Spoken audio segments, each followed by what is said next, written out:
अब एक क्वेश्चन कर देखते हैं। सपोज जो प्रिंसिपल है वो है हमारे पास जस्ट 1 रुपया। अब जो रेट ऑफ इंटरेस्ट है वो है 10% पर एनम और जो टाइम है हमारे पास सपोज वो है 100 ईयर्स।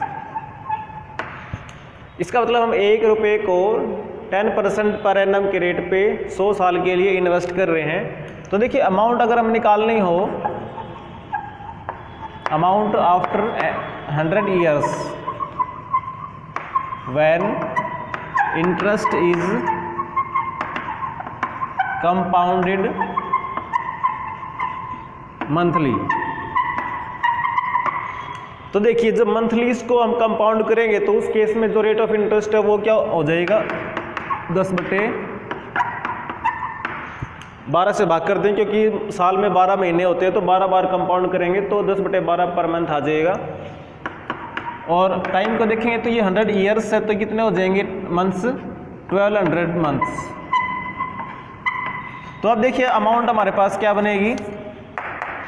अब देखिए अमाउंट बराबर बन जाएगी, फॉर्मूला क्या है, P इंटू 1 प्लस में R की जगह लिखेंगे ये 10/12 और S टू पावर ये 1200। P की वैल्यू हमारे पास कितनी है, जस्ट 1 है। तो देखिए 1 को तो छोड़ दो, 1 गुणा में समथिंग 1 समथिंग रहता है। इसको आप लिखोगे देखिए 10 प्लस में ये हो गया 10/1200 और इसकी पावर है 1200। अब 1 0 से 1 0 कैंसिल भी हो गया हमारे पास। अब ये बन गया 1 प्लस में 1/120 इसकी पावर 1200, यानी 1 + 1/120 की वैल्यू आएगी 121/20 और इसकी पावर 1200। अब इसको कैलकुलेट करने के लिए हमारे पास एक तरीका ये है कि हम लॉग ले लेते हैं, taking log on both sides.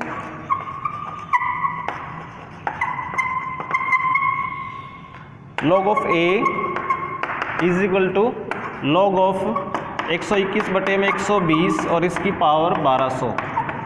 अब इसमें लॉग में क्या होता है, जो पावर होती है वो आगे आ जाती है और क्या बच गया, log of 121 minus log of 120। अब ये 1200 तो एज इट इज। अब लॉग ऑफ 121 की वैल्यू हम देखेंगे लॉग टेबल में,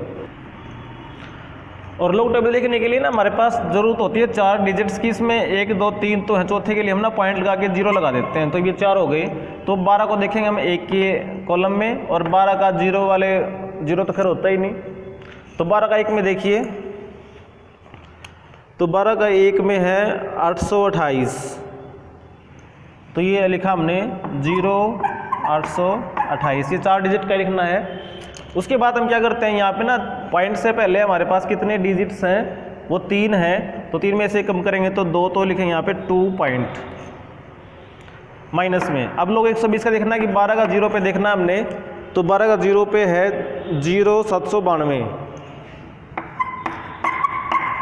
यहाँ पर भी देखेंगे पॉइंट से पहले हमारे पास 3 डिजिट्स हैं, तो 3 में से गया 2 तो यहाँ पे लिखेंगे 2 पॉइंट।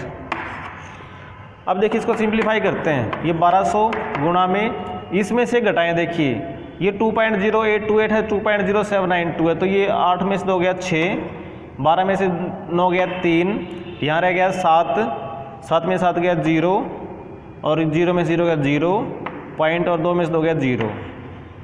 अब इसको 1200 से गुणा कर दो।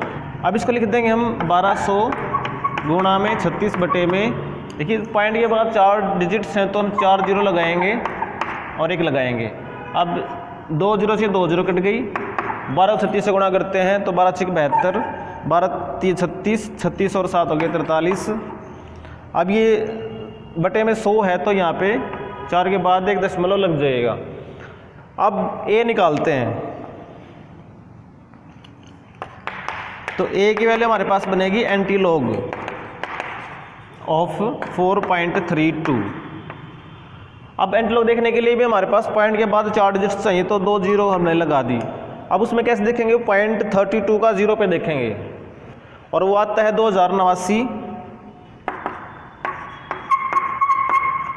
अब इसके बाद क्या करना हमने, जो ये यहाँ पे नंबर लिखा हुआ है 4, इसमें हम 1 ऐड करेंगे तो ये हो जाएगा 5। तो इसमें 5 के बाद एक पॉइंट लगेगा, तो देखिए 1 2 3 4 5 यहाँ पॉइंट लगा दिया हमने। इसका मतलब क्या बना कि 20,890 यानी 20,890 रुपीज़ हमारा अमाउंट बन गया 100 साल के बाद, जब हमारा प्रिंसिपल था 1 रुपया।